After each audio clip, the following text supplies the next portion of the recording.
Hello friends, welcome to doctor Preeti YouTube channel. आज हम बात करेंगे वायरल फीवर के बारे में। ये क्या होता है, कैसे फैलता है, तो जानने के लिए बने रहिए वीडियो में अंत तक। तो अगर फीवर केवल सिंपल वायरल की ही वजह से है तो इसमें वैसे तो एंटीबायोटिक की ज़रूरत नहीं होती है, लेकिन फिर भी बच्चों में जो है देखा गया है कि डॉक्टर एंटीबायोटिक प्रिस्क्राइब करते हैं। एंटीबायोटिक जैसे कि सामने दिख रही है आपको सिफेक्सिन जो है ओरल सस्पेंशन बच्चों को देते हैं डॉक्टर, और एमॉक्सिसिलिन, ये सब एंटीबायोटिक जो है बच्चों में चलाते हैं।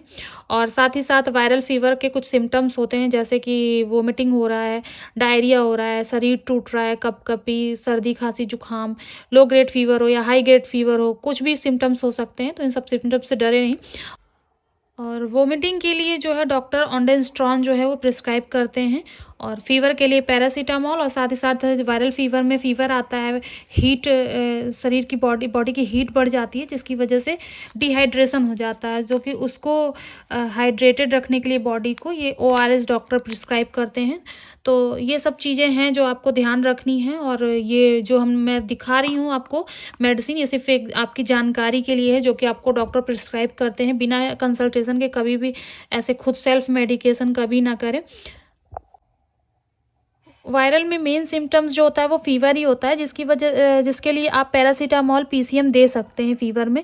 कई बार अगर फीवर बहुत ज़्यादा है तो स्पॉन्जिंग भी करनी पड़ती है। स्पॉन्जिंग यानी कि गीली पट्टी सर पे रखना, और लिक्विड इंटेक जो है उस समय बढ़ाना पड़ता है, चाहे वो बच्चा हो चाहे वो बड़ा ही क्यों ना हो। तो लिक्विड इंटेक ये सब ध्यान रखना होता है। बच्चों में ज़्यादा से ज़्यादा लिक्विड दें और फ्रूट्स दें। खाना जो है वो घर का ही दें, बाहर का खाना बिल्कुल भी ना दें, और ना ही भारी खाना दें, क्योंकि भारी खाना जो है वो पचा नहीं पाएगा। उस समय डाइजेस्टिव सिस्टम बच्चे का कमज़ोर हुआ रहता है, बच्चे का भी बड़ों का भी डाइजेस्टिव सिस्टम कमज़ोर हुआ रहता है। और अगर फीवर जो है वो 3 दिन से ज़्यादा है, या तो कि कोई कॉम्प्लिकेशन दिख रहा है, जैसे नाक से, मसूड़ों से, यूरिन से या स्टूल से कहीं से भी ब्लड आ रहा है, तो हो सकता है ये लक्षण डेंगू के हों। और फीवर के साथ साथ अगर कोई भी कॉम्प्लिकेशन दिखे तो तुरंत इसे किसी भी डॉक्टर से कंसल्ट कराना चाहिए। और अगर फीवर 3 दिन से ज़्यादा हो तो भी इसे ओवर द काउंटर ड्रग अपने आप से कभी नहीं लेना चाहिए, जिससे क्योंकि इम्यूनिटी वीक होती है तो ये बीमारी बढ़ सकती है। इस वजह से आपको डॉक्टर से कंसल्ट ज़रूर करना चाहिए। और अगर बॉडी में कोई और भी प्रॉब्लम हो, जैसे कि सिस्टिक फाइब्रोसिस, डायबिटीज़, अर्थराइटिस है किसी को, तो भी डॉक्टर से कंसल्ट करके ही कोई भी पीसीएम या कोई भी दवा लें। तो खुद से वायरल फीवर का हो या कोई भी फीवर हो उसका इलाज ना करें तो ज़्यादा अच्छा है। क्योंकि अब वायरल फीवर होता कैसा, हम इससे कैसे बचें ये जानेंगे हम।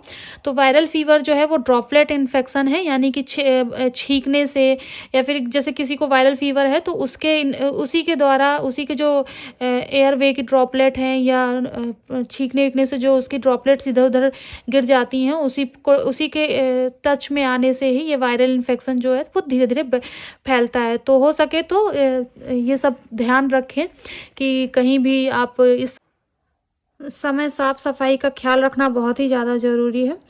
तो उम्मीद है कि आपको वीडियो पसंद आया होगा और समझ में भी आया होगा कि ये मेडिसिन का क्या यूज़ है, क्यों डॉक्टर हमें वायरल फीवर में एंटीबायोटिक जो है प्रिस्क्राइब करते हैं, और इसका पीसीएम का मेन रोल क्यों होता है ये वायरल फीवर में।